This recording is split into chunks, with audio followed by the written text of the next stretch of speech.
ทิศส่วนบุญส่วนกุศลให้กับบุคคลชนปิยชนทั้งหลายที่ได้ทำบุญกันในวันนี้ที่เขาเหล่านั้นเนี่ยได้รับจากโลกนี้ไปแล้วขอกราบบูชาพระบาทในวันนี้การประกาศได้นำสถานญาติโยมมาทำบุญที่ส่งเสริมให้ถึงผู้มีอุปการะคุณวันนี้ให้เด็กชาวบ้านคุณพ่อคุณแม่ที่สำคัญเพราะท่านเป็นพระคุณแก่วัดเราเป็นแก่เราทุกท่านแล้วก็คุณพ่อคุณแม่เป็นผู้เราเป็นแก่เราเป็นผู้พูดถึงวันกันก็ได้สมบัตินี้จากคุณพ่อคุณแม่ผู้ให้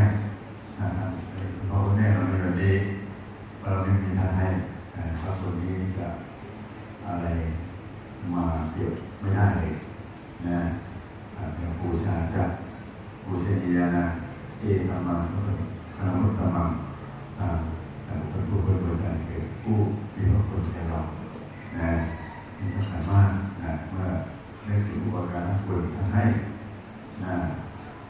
เราได้รู้สึกว่ามีอย่างท่านนะครับเกิดเหมือนภายนอกนะเราอยู่ห้องคุณแม่9 เดือน170 วันนะเราเที่ยวเป็นภายนอกคือเราไปเช่าโรงแรมนะคนอยู่ชั้น1 วันหนึ่งคืนหนึ่งก็ที่60,000 บาทนะ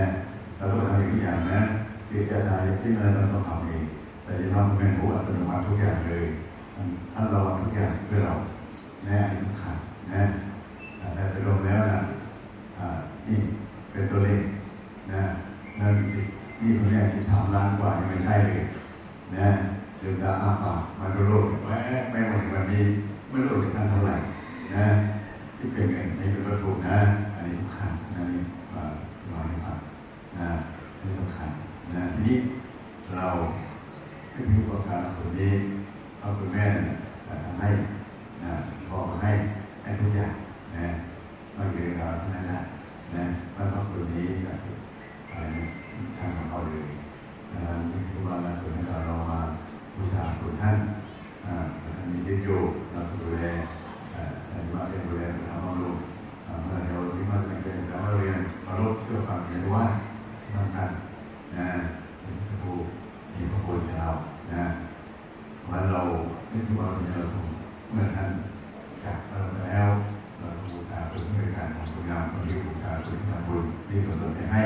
แต่พวกเราทั้งหลายในวันนี้เราเป็นท่านพระบิดานะท่านให้เจ้าว่าเองคือพ่อแม่มีพระคุณนะสำคัญก็ขออนุโมทนาทุกท่านที่มาร่วมกันทำบุญวันนี้อย่างสุขาทั้งทักษะนาทีพระโอย้อนเกิดตุให้สำคัญคุณนี่เป็นในที่ของพระราชปุญญานี้ว่าเราจะไปทำดีกันในนะวันนี้จะเป็นองค์สาทั้งหลายทั้งปัจจุบันรวมมาด้วยขอให้ท่านได้ถึงผู้ช่วยงานดีแต่ความดีถึงผู้ที่เราเห็นแต่ไปให้จะให้เกิดในเวลานี้เป็นการบุญถึงแล้วน้องไปให้นะครับตอนนั้นหมดงานความดีแต่พวกเรานั้นหมดงานดีมาทุกระยะทุกไปที่สุดแล้วขอมีความสุขยิ่งเลยในนั้นสุขพัฒนายะทาวาริวหาปุราปริปุเรนติสังขรังเอวเมวัยโตทินังเปตานังอุปกปติอิทิตังมหิตังตุมังคิปเมวัตนิสตุสัพเพปุเรนตุสังกปรจันโทปนรโตยะถามณิโชติระโสยะถาสัพพิติโยวิวัจจันตุสัพพะโรโควินาศตุมาเตภวัตวันตรายโย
า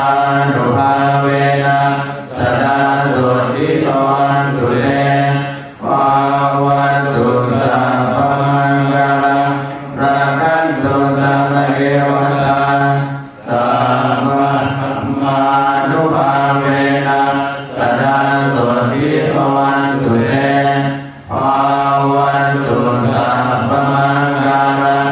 ราคันตุสัพพเทวตาสั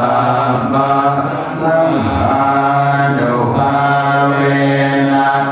สดา